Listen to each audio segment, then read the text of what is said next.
Mark Twain has an interesting quote that reads something along the lines of, it is easier to fool people than it is to convince them that they are being lied to. So are we being lied to when it comes to the Jesus character?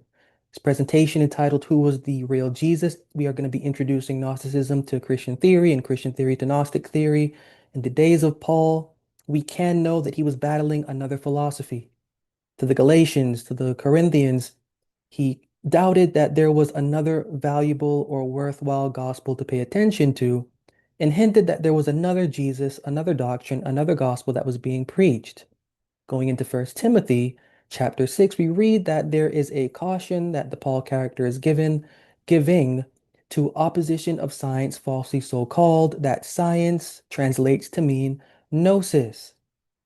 The early stages of development met of Gnosticism, the doctrine and the philosophy of the gospel of Paul in its early phases, and then all throughout and then onward.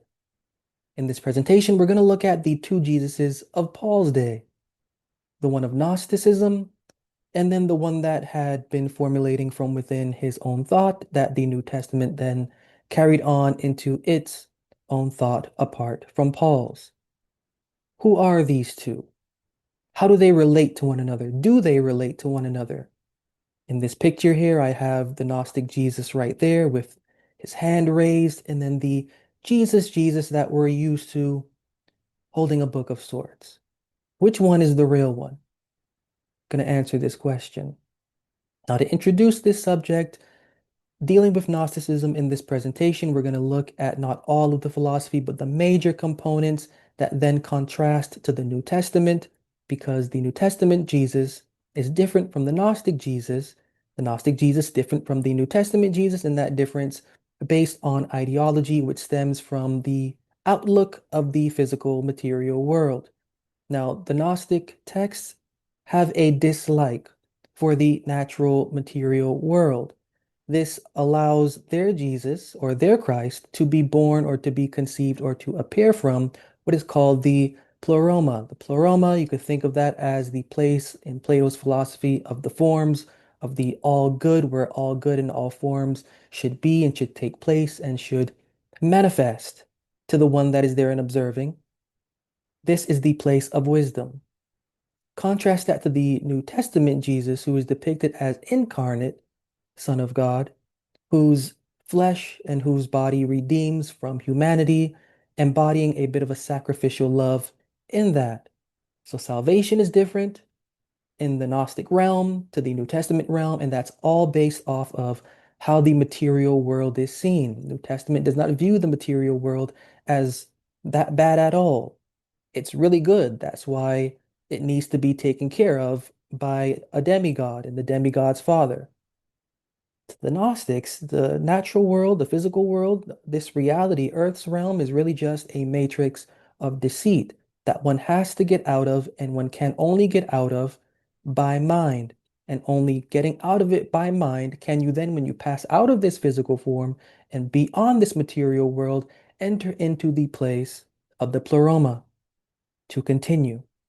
So we're going to see how these two ideas in this presentation and of the material world, of thought, of salvation, of humanity, of human nature, how they all affect the growth and the development, the scripted formation of the two Jesus characters. The one, as we can see in this picture, we have the Gnostic Jesus, again, finger up, instructing the Jesus of the New Testament to what is reality.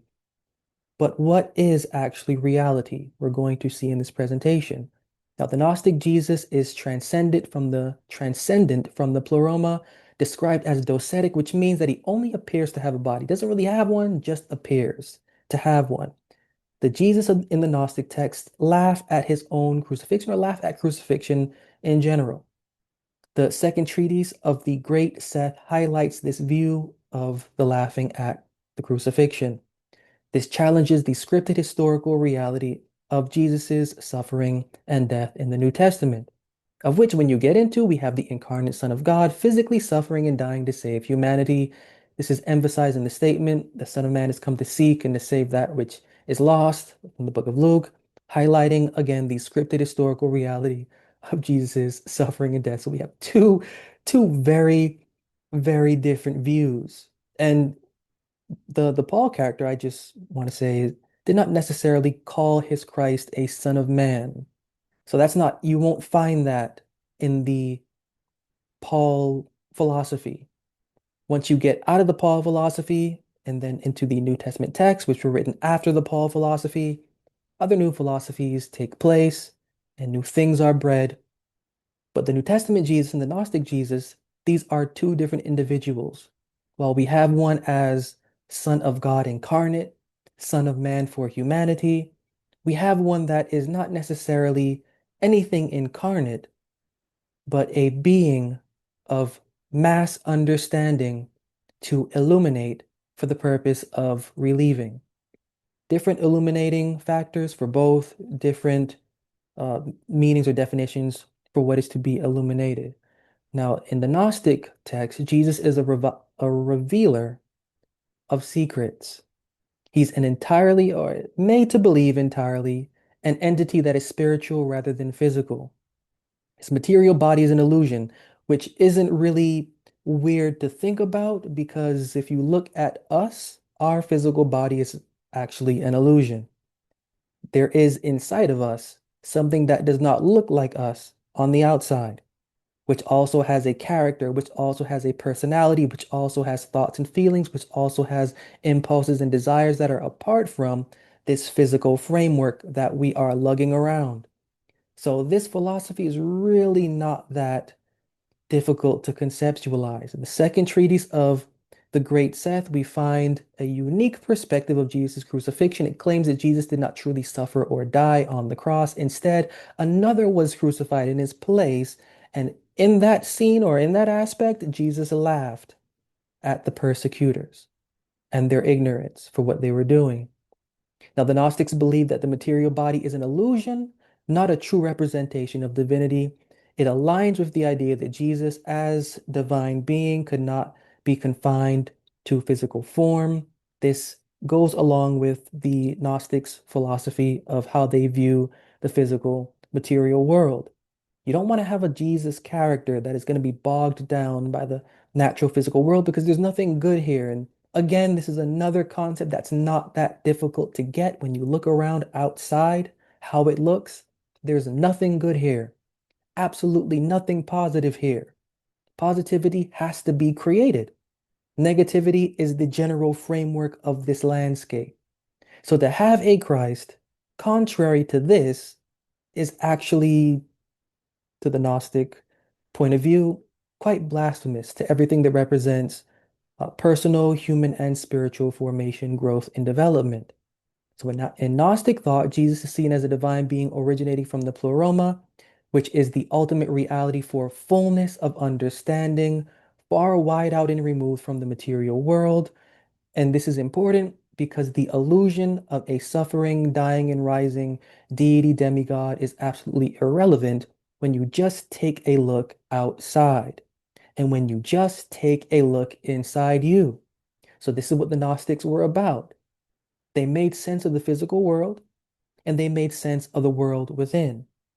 And a Jesus that is, you know, humanity's breath and breath giver, that doesn't make sense to the lineage of this Earth's realm, nor does it make sense to any sort of fulfilled mission of any divine Father, God out there.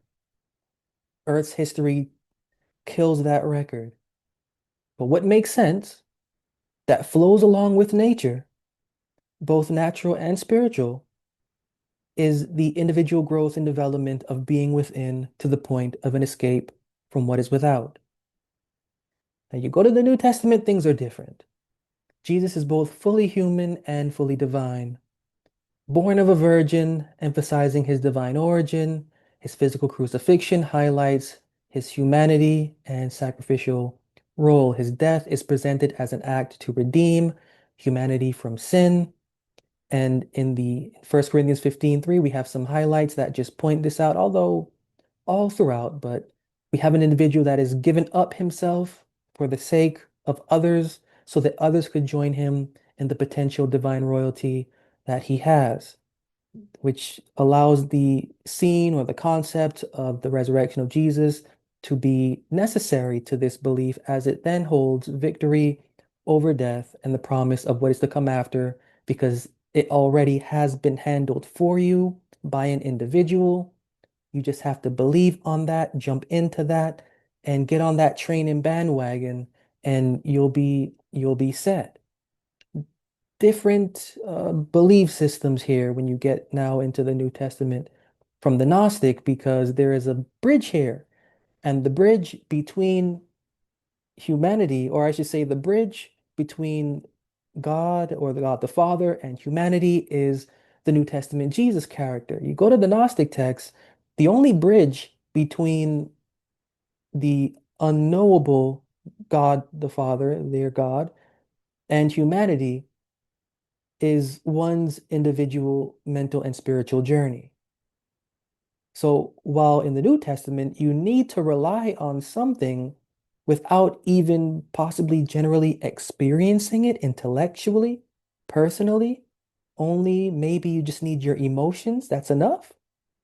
Well, aside from that, in the Gnostic texts, in New Testament for salvation, salvation in the Gnostic text, what you actually need to do is a personal, beyond feeling and emotional, and but more intellectual and philosophical experience in order to transcend what one needs to transcend. Because again, in the Gnostic framework, frame of mind, nature, whether that nature is spiritual or personal, it flows in connection with the type of Christ that they are envisioning, which is one that did not come to save you from you, but one that wants you to take strength within yourself to save yourself, because only you can save you.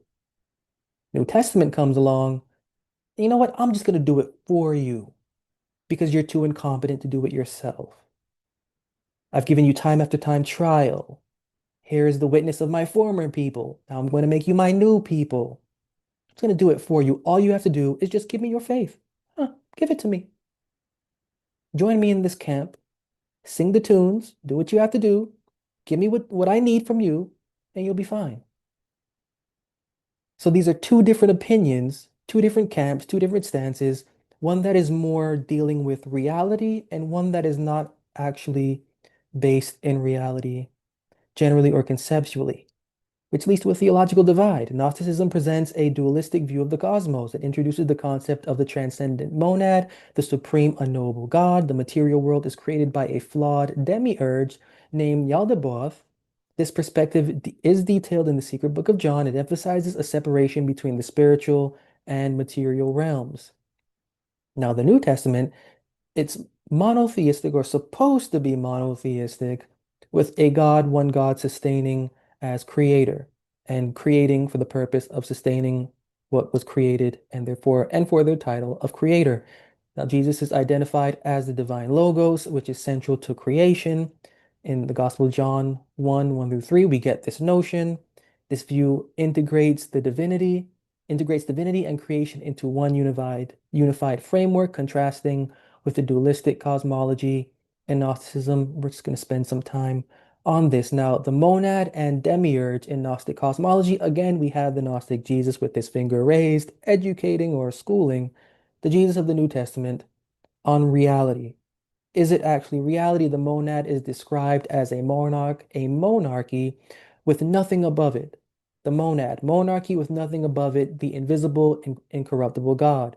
The ultimate God is central to Gnostic cosmology, embedding purity and transcendence into that figure of which the individuals down here on the earth realm need to reach, standing apart from the material world which was given to the demiurge. Now, there was a mistake of how the demiurge was created. Sophia, representing wisdom, moved to create because she likes to create, but this time she moved to create without the consent of the divine monarchy, the divine head. And it leads to the emergence or to the creation of Yaldabaoth, the ignorant demiurge. Now, this is pivotal and necessary in Gnostic thought because it explains why things are on this planet the way they are. It explains the divide that needs to be explained between what is wise and right to what is ignorant and wrong. This is the divide, and in their frame of reference, this is the battle between good and evil. Evil representing the machinations of what was created without consent, that demiurge. But good being one capable of rising above the insistence of the realm that one is entered into, which is governed by the demiurge, to transcend to the monad. Now, the demiurge, responsible for creating this flawed material world, the ignorance within the demiurge contrasts with the monad, symbolizing tension between spiritual enlightenment and material corruption. Now, the Gnostic cosmos is framed as this battleground, light and ignorance. In Gnostic texts, light and ignorance. This isn't about you needing a savior to protect you from Jesus, to protect you from Satan. This isn't about needing a Jesus to protect you from the demons and the spiritual agents that are doing something to you.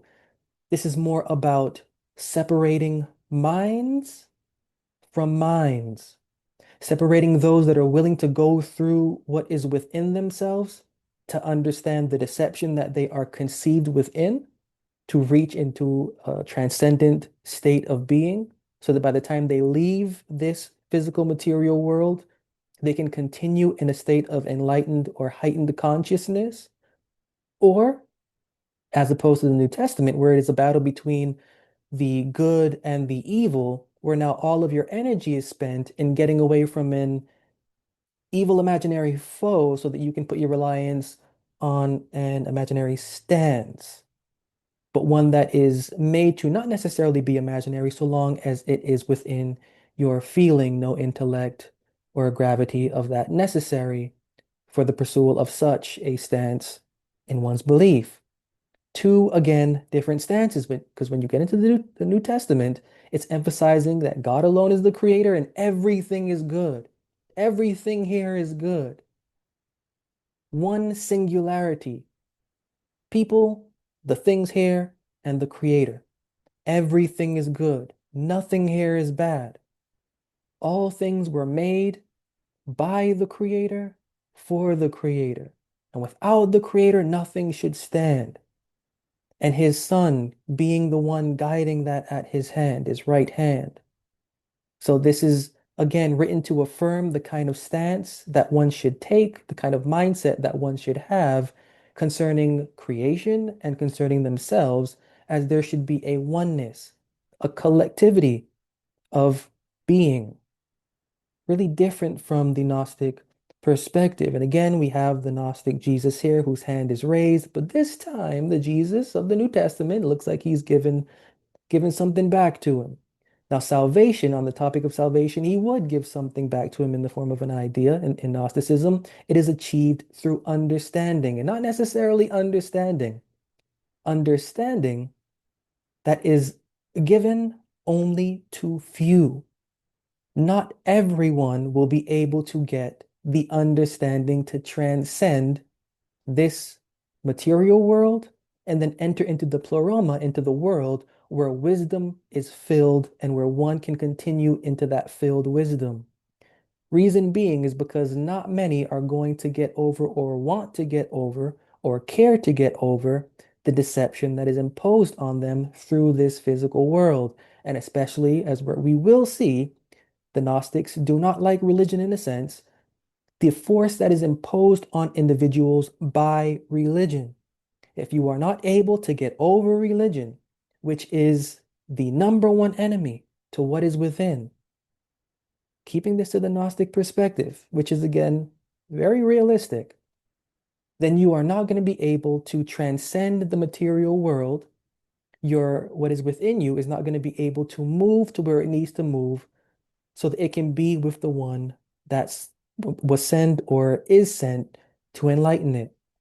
So when you go into the Gospel of Thomas, you're hearing things like, I shall give you what no eye has seen, what no ear has heard, because this is personal enlightenment. Personal enlightenment. This isn't about you going into a tub of water, dumping in and ducking out with a group around you. The water are the words. The experience is personal. Duck yourself into those words and come out and up with enlightenment and move on because it's personal. It's not going to be given to every single individual because not every single individual wants to escape what is material, wants to escape what is physical. They love the physical, and especially not just secular physical, religious physical, which is the greatest deception. So long as you can keep to the physical religious experience, well, then you are going to be tied to a physically demanding deity, and that's going to be your downfall because that physically demanding deity is the lie to this material world. Salvation, then, is salvation where you are able to get yourself into a position where you realize the deception in a secular and in a sectarian perspective that is going on around you needs to be transcended. And that can only take place personally within your mind. It is this personal within your mind elevation that the Gnostics hold as the spark that is to give energy to what is within us so that we can go on to where we need to go on to and leave this world and the demiurge behind when the time comes. Now, salvation in the New Testament is very, very different. It is a universal gift. Now, remember, Gnosticism, it's an elite few. This isn't elite as in physical wealth. This is elite as in mental wealth, mental inward wealth. Only few will be able to get this. New Testament now, it's a universal gift. This is get this. This is free. Come on and get this. This is a free gift I'm doing for you. I'm coming down as God and I'm going to die for you. And now this is a free gift. Just hop on that bandwagon and receive the sacrifice of me. Just receive. This is what I'm going to be giving to you, not necessarily ultimately through your faith. I also need you to rely on what is my grace. And I need you to rely on what is my mercy. This is the foundational belief, and I'm keeping this very elementary to the Christian theory's belief, as opposed to the Gnostic theory's belief. Salvation is accessible to all, grounded in this belief of grace plus your faith equating to salvation based upon inclusivity, inclusivity and mercy. Now, as opposed to that, what is supposed to be revealed is really not going to be inclusive to all. The Jesus character in Gnostic text is a revealer of hidden truths. He's sent to liberate by way of mind for the purpose of escaping the illusions, both political or religious or both temporal or sectarian, of this world. This is the importance now that is tied to the aspect of understanding and the kind of spiritual awakening that Gnosticism fostered. You are to wake up from the imperial bounds. You are to wake up from government structured education, from government structured media, from government structured diet, from government structured everything. You're supposed to wake up and understand that within you is a core. Now, this is where the Jesus character comes in because the Jesus character is a figure that is sent to wake up. Not everyone, but only the individual minds that want to take on this task personally for themselves. Because the material world is flawed. The material world is ugly. The material world, only negativity exists because the one that was created by accident and rules this rules by negativity and so will deceive by negativity for the purpose of making what is negative positive. And so by you doing that, you're staying in this loop of false positivity. You go into the role of Jesus in the New Testament and things change. The incarnate Son of God redeeming through his death and through his sacrifice. This incarnation is something that is important because it is showing that if the world really was not that good, it would be left alone. But it's really good and it needs to be helped. And it can't help itself because it didn't create itself. So the one that created it has to do something about it. Why it took so long for it to take place, we don't know. We don't get those answers. We give it time. says the deities. We give it time, and then when the time came, Logos entered into what was a man and became the Christ of humanity, then, becoming both teacher and savior, wisdom and guider. So his physicality is important. His physicality is important because he now bears a resemblance. Before there was none, now he bears a resemblance to the people that, he created and the lineage of the folks that he created to be able to do something for them in a more passionate way, compassionate way, empathic way. This is why he's the Son of Man, or supposed to be. And again, keeping this elementary. This is why he's supposed to be the Son of Man to seek and to save what was lost, because humanity has been lost to itself. So instead of actually imparting the seed to escape, well, I'm going to do the act for you, and I'm going to give you some teachings that I need you to follow as law. Follow that as law, and you will be able to be engrafted into the community for which my divine sacrifice fits. So again, this is a really great contrast between Gnostic belief, because while you have the Jesus of the New Testament giving religious law without appearing to give religious law, what the Gnostic belief is no religious law can do anything for you. No religion can do anything for you. What you're going to hear from our Christ are things that you need to practice and need to understand and need to scrutinize for the purpose of you enlightening yourself through them and receiving what you can for that so that you can transcend this. There's no cult to join into. There's no death and sacrifice that's important. That's not going to be anything, because there is no way that the one that created this and knows of its creation, who is unknowable and unnameable, would so validate such an act, knowing that we in this material world are not material. We are not material. There's no saving the material to get to what is within. What is within, while in the curse, has to transcend the curse in order to get to where it needs to get. Two different contrasting beliefs, two different philosophies. Gnosticism perceives the material world as flawed. Now, this is the philosophical rift here, just reviewing. The earth realm is a prison that is, and the ward of this prison is a lesser divine being created by accident called the Demiurge. The divine spark, therefore, must be trapped within what is material, because the material deity, the deity over the material, is trapped within here also, being the God and the creator of it. And so everything must be according to the nature of this Demiurge. The exegesis on the soul highlights or emphasizes this point. Human destiny, human existence, it's shaped by one's need to escape the groundwork laid by this Demiurge, this creator God of this realm that we now know as Earth. Now, the New Testament would have us think different. And I don't want to insert me into this, but you go into Genesis 1 where it says, after everything that was created was good. That word good does not mean literal morally good. That does not mean literal morally good. That means good as in functionable. Good as in functionable. New Testament, which emphasizes much Greek philosophy, takes what is therein from Genesis to Malachi and reinterprets it in a Hellenized way.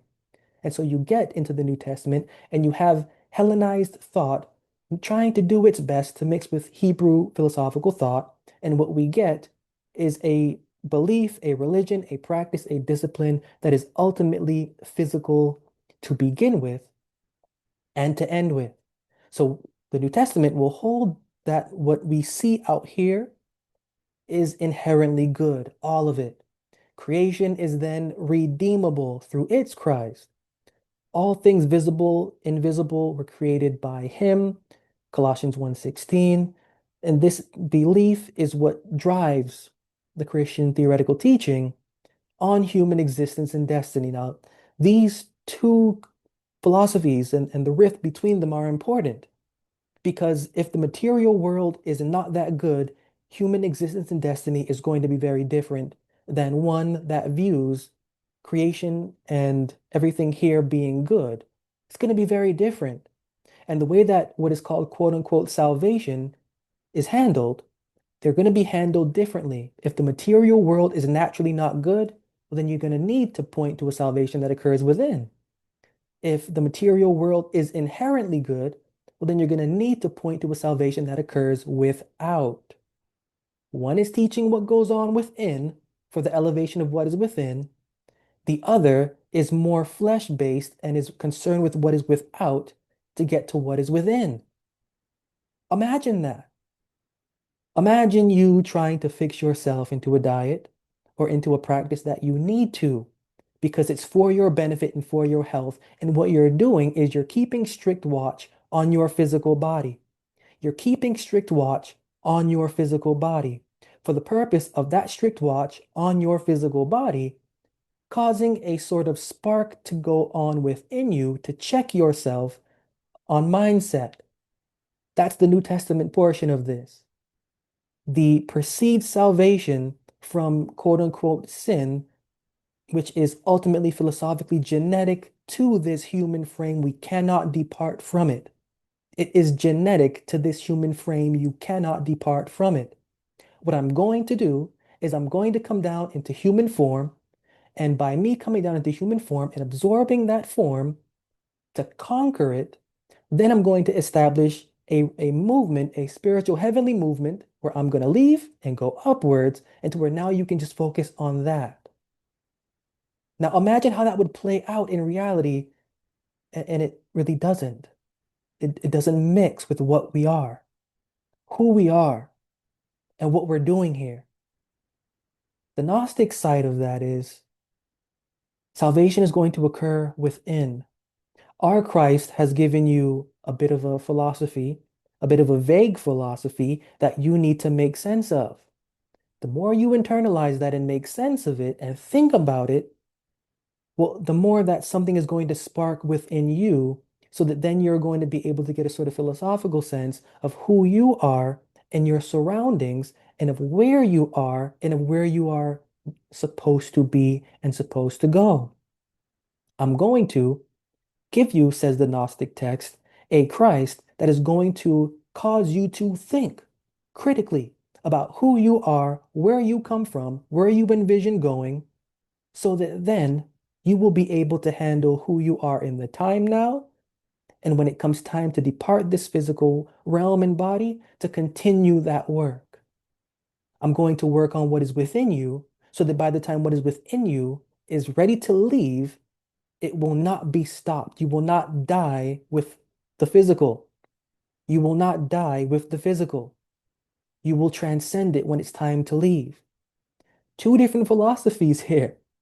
Two different philosophies where one is trying to ground the individual in what is flesh-based through a religious law that does not appear to be religious law, New Testament Jesus, and then one that is trying to move the individual away from what is religion and religious law to what is within for the purpose of relying on a sort of experience for the purpose of when the time comes to transcend that experience, you can. Really different. The prison that the material world is what the Gnostic philosophy really cares about. And then you have again here the Gnostic Jesus schooling the Jesus of the New Testament. That finger is back up. And he looks a little confused because the material world, it's really not that much of a prison to the Jesus of the New Testament. It's something that is an ongoing creation. It's an ongoing creation. It was made by and for my Father through me, and it is inherently good. But when you look around, you're going to see that there's limitations to what is mental, to what is spiritual. There's not really a sense of liberation that is natural, has to be pursued. Well, this shows that the limitation therein, that there's a flaw in where we are. And this flaw of where we are has traps, has illusions, has delusions. And the worldview that is assigned to this earth realm, connected to the material existence, is something that one is supposed to escape from through what is called gnosis because it is a trap. Ultimate liberation of mind, inward and spiritual, is what the Gnostics are about. New Testament is a little bit different because everything is viewed as good. When everything is viewed as good, even when it's really not, what can the outcome ultimately be? God created the world and it was stated that it was good. This is the foundational belief for a personal value that goes into the philosophy that is tied to the Jesus character of the New Testament. Yet, despite humanity's error, creation continues to maintain its state of being redeemable. And it was, making the work of the Jesus character of the New Testament central to restoring all things, not necessarily back to himself, but back to his Father, the one that created it and everything that it should go back to. Now, this renewal reflects the ongoing value and purpose of the created world, which would conflict with Gnostic texts, Gnostic beliefs, because there is no such thing as a reflected ongoing value and purpose of the created world. I mean, we don't really need this religious landscape of the New Testament or the Gnostics to really get that. Again, we can just look outside and see. Value is not created from what is without here. The natural atmosphere of what is without here is not positive. There is no overseer. Negative runs this. And so, with negative running this, it only makes sense that because we are not as constrained, we have different from the animals, different from nature. Nature continues in its seasons and it just goes. Animals continue in their mind state and they just move. Nature, everything moves, just moves, doesn't critically think. It moves and it acts according to the statements of its own regulation that have been implanted onto it. We're different.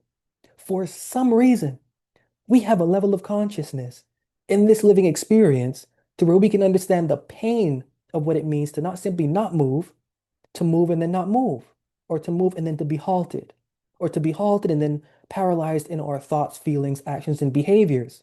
Nothing else around us has that. Only we do. That's not an accident. It's not an accident.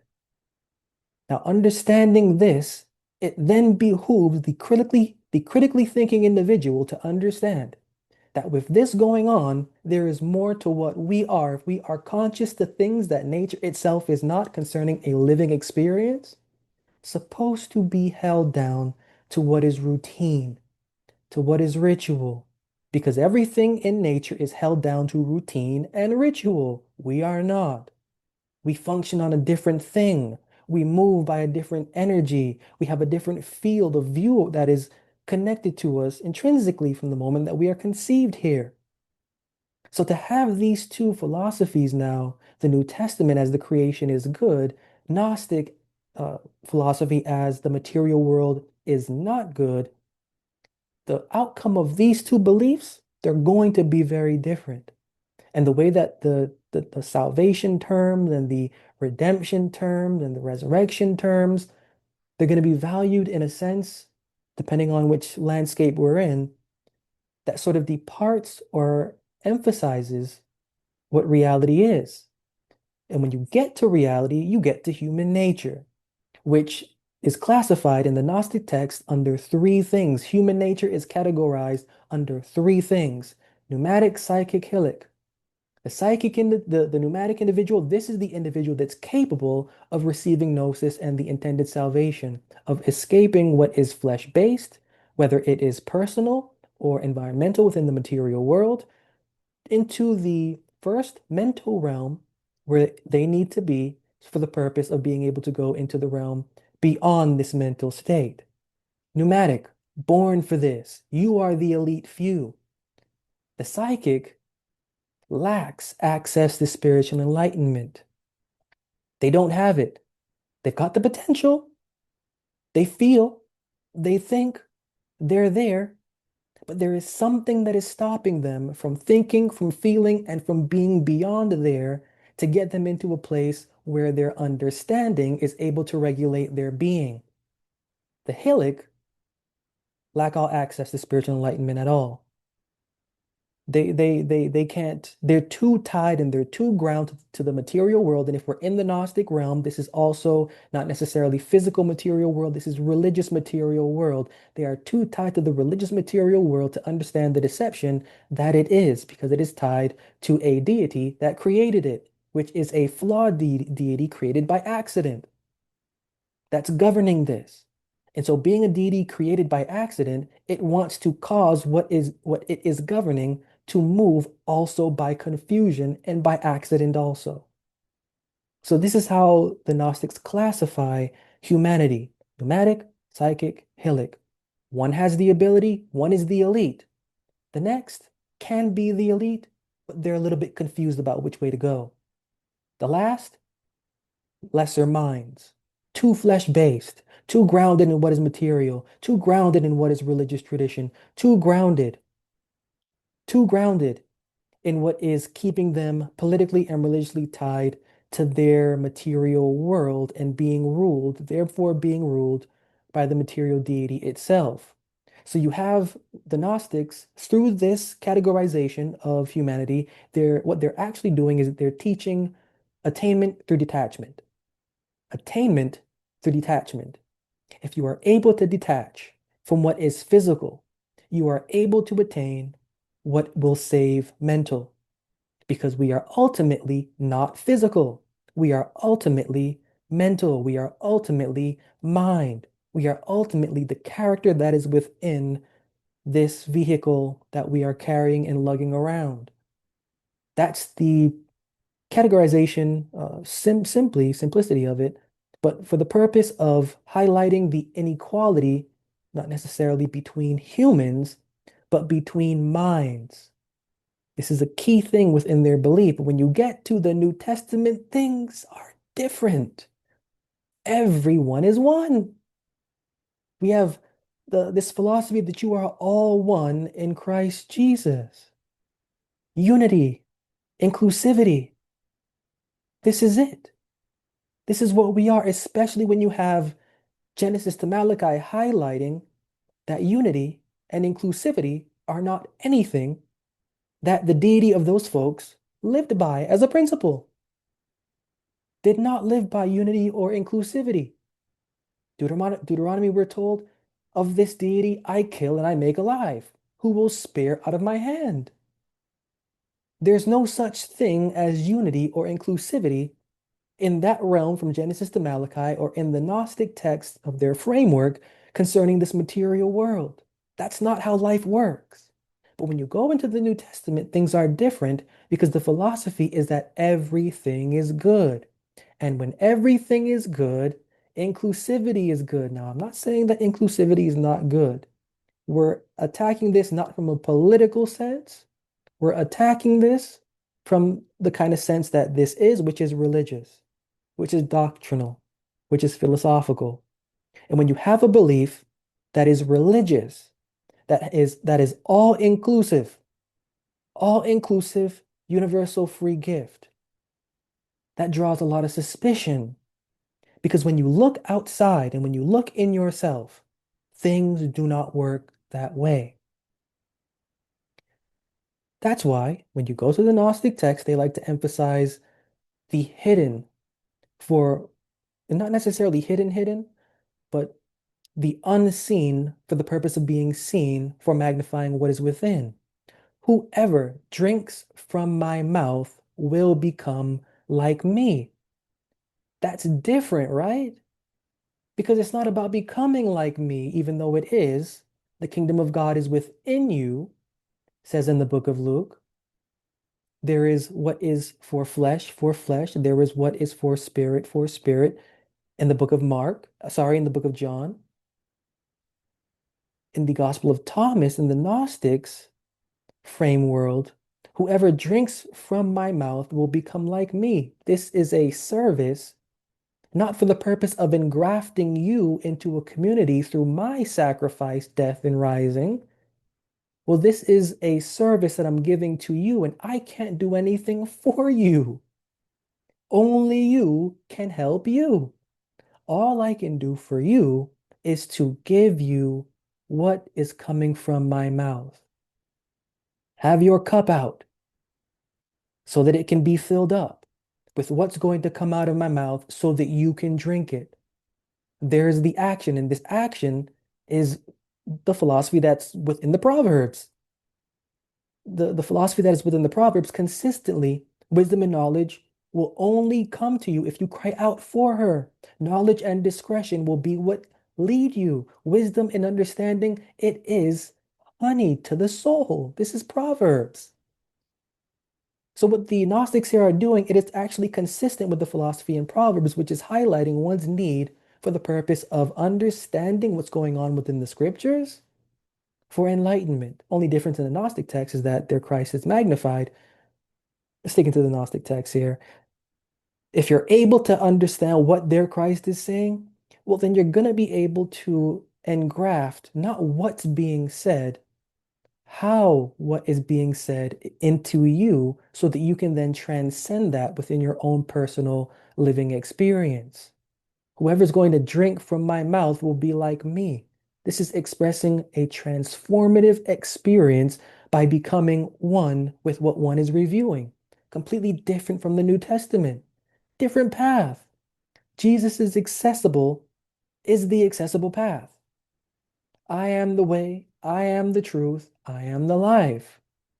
This is very different from whoever drinks from my mouth will become like me. And I pointed out in the beginning the essence of this movement, not necessarily beginning where we or where scholarship may assume, but in the beginning, Paul was warring with this philosophy. He was warring with this philosophy of a Jesus that was not actually physical, but sent to provide a wisdom and understanding to an elite or select few to drink the words that were said, which means there's no such thing as you being saved by my death and resurrection. I'm not having that. That's not what I'm here for. As a matter of fact, that never happened. I'm laughing at that in their text. The Jesus character laughs at the crucifixion. The point I'm here for, speaking as the Christ of the Gnostic text, is that I'm here to give you the seed to spark the envy for this material world so that you can care about what is going on within you and in your mind to transcend it. New Testament's a little bit different. Obedience to the teachings of Jesus as a key aspect of discipleship in order for you to walk yourself into that community of where my body is, so that you can align to that and be well for whatever I intend for that wellness to be. Now, this is universal to all. All you have to do is just follow the strictness of my commandments and the commandments that I followed because I also was a Jew and I also followed the commandments of the Jews and the commandments of the God of the Jews. Do that through me, enter into the community of my dying and rising body and continue to live that lifestyle, and you'll be well.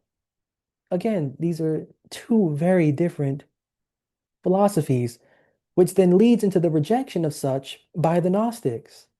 If you fast, it says in the Gospel of Thomas, you will bring sin upon yourselves. Why would fasting bring sin upon yourselves? Well, practices as fasting is of goodness or of importance in the act of declining the body, well, such as communal fasting, it's actually seen or would be seen as adhering to the false teachings of the Demiurge. The Demiurge rules this realm.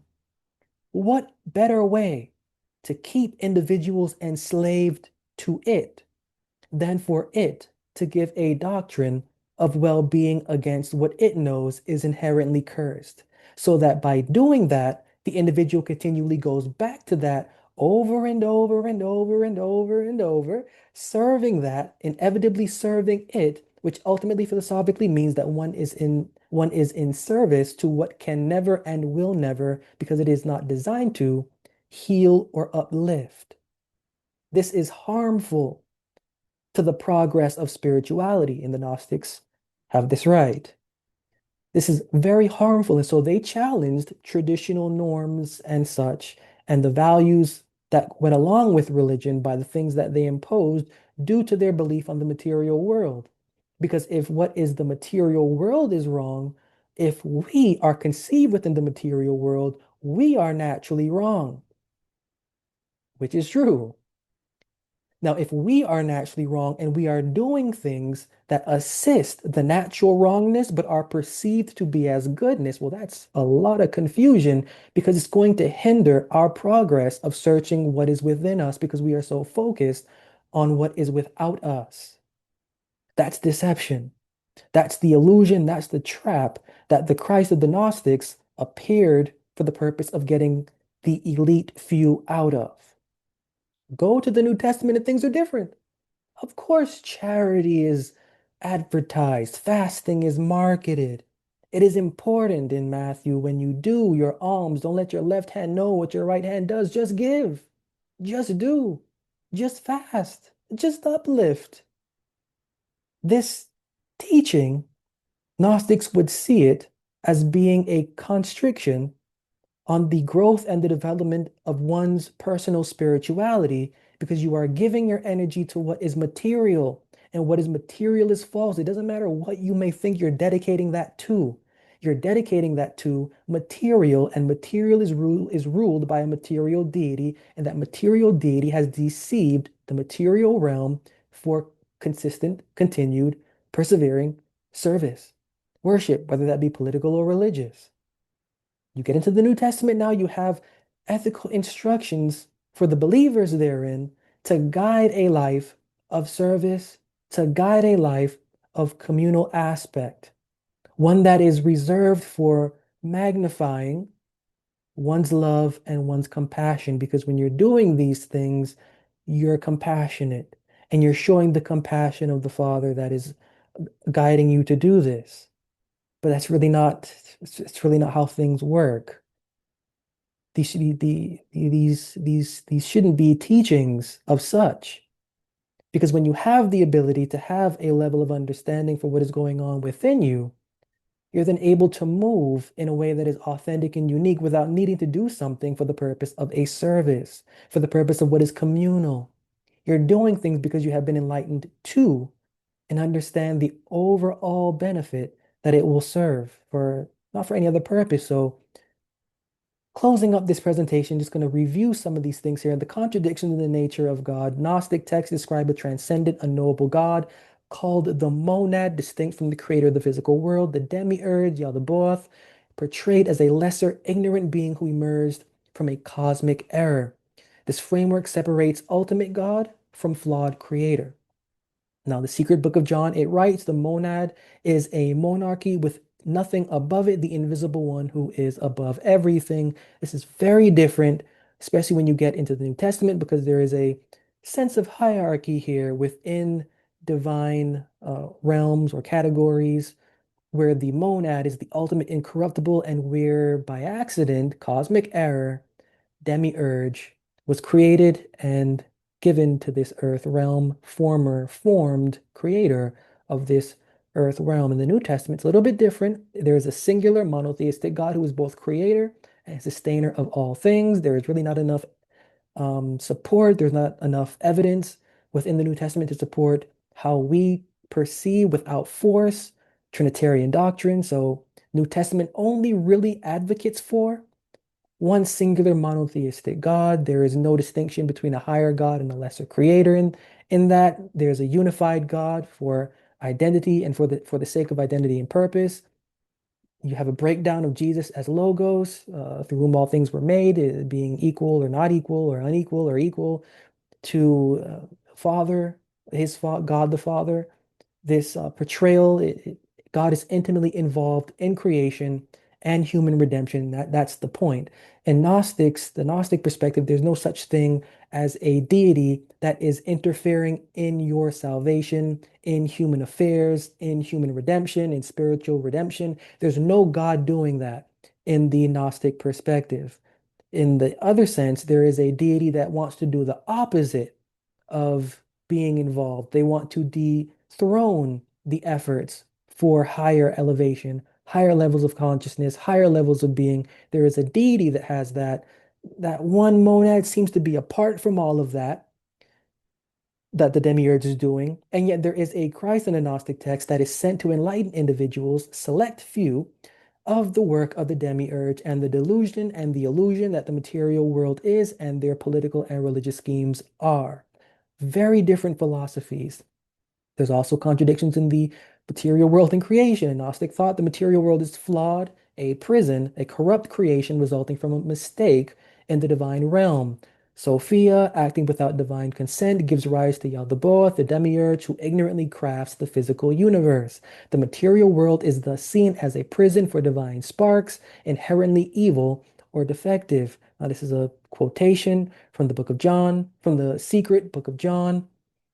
Sophia being an aeon, conceived a thought from herself. She wanted to bring forth a likeness out of herself without the consent of the spirit.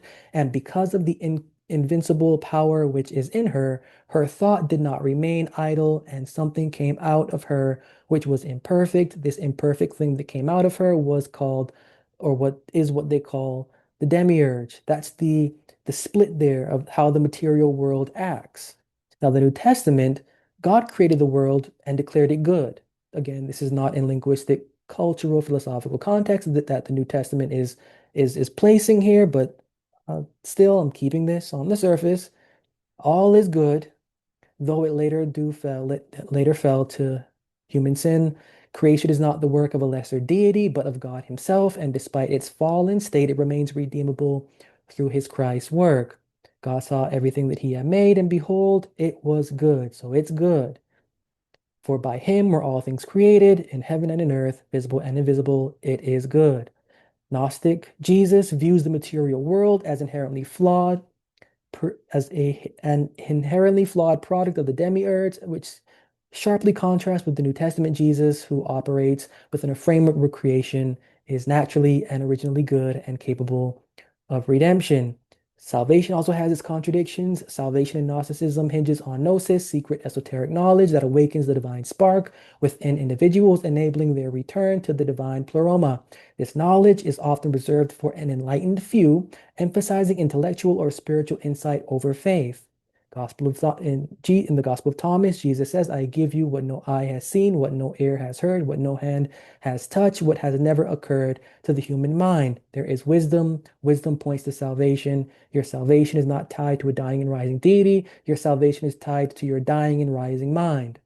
New Testament flips this or attacks this from a different uh, point of view.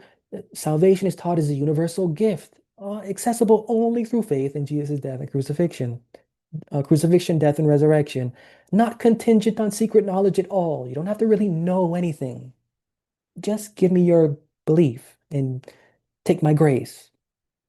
God so loved the world that He gave His only begotten Son, that whosoever believeth in Him should not perish, but have everlasting life. By grace are you saved through faith, that not of yourselves, that is the gift of God. So Jesus offers salvation universally through faith, reflecting inclusive faith, a faith-based path, as opposed to an intellectual path, which can be seen as elitist at best or minimum.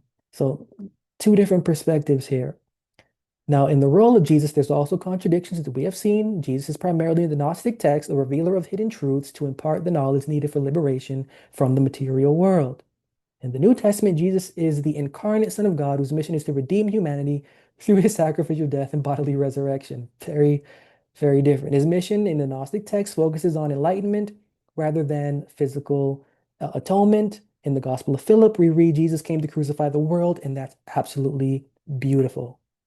Jesus came to crucify the world. In the Galatians, we have Paul saying that the world is crucified through me. The world is crucified to me through Jesus, we see in the book of Galatians. Two different philosophies here. Jesus came to crucify the world, interpreted as exposing the flaws within the material world, not just what we see in nature, not just what we see with in political and religious aspects also. Not redeeming it through sacrifice because that's just how it is. It's created that way intentionally. There's no redemption from it. And that's fact. The Gnostic Jesus is a guide to spiritual awakening, emphasizing revelation over reconciliation because that's why we are the way we are. That's why we are in this physical body, and yet conscious to the experience apart from the routine aspect that all nature goes through. It is really evident that our minds are supposed to transcend what is going on out and in for the purpose of thought, feeling, action, and behavior regulation, and then so on. The New Testament's different. Jesus' character is both teacher and savior, physically bearing the cost of sin.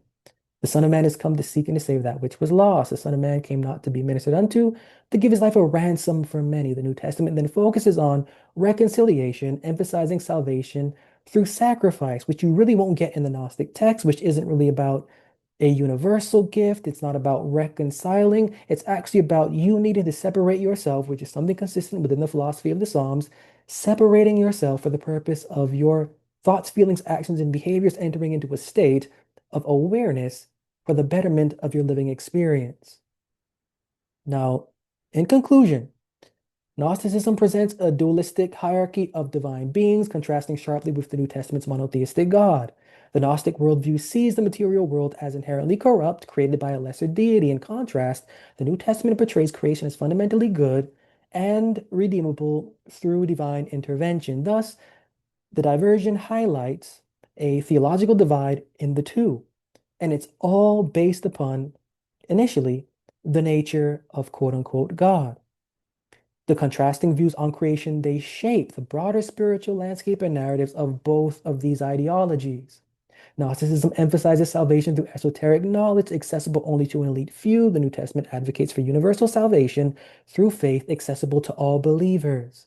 Gnostic teachings often reject traditional ethical practices, favoring a more individualistic approach. New Testament provides clear moral guidelines rooted in communal and divine principles. These differences do reflect opposing views on the role of Jesus as either a teacher of wisdom or a sacrificial savior. So who is the real Jesus? Who is the real Jesus? Is Jesus a teacher of wisdom or one of a sacrificial savior? What bodes well with our living experience? Is Gnosticism correct? We can see why it was silenced. I'm sure we can. I'm sure you can see why it was silenced. You cannot have as the New Testament Jesus would later take his stage on the throne of the Roman Empire. You cannot have a Jesus of Gnosticism over the government because this Jesus is going to make you think.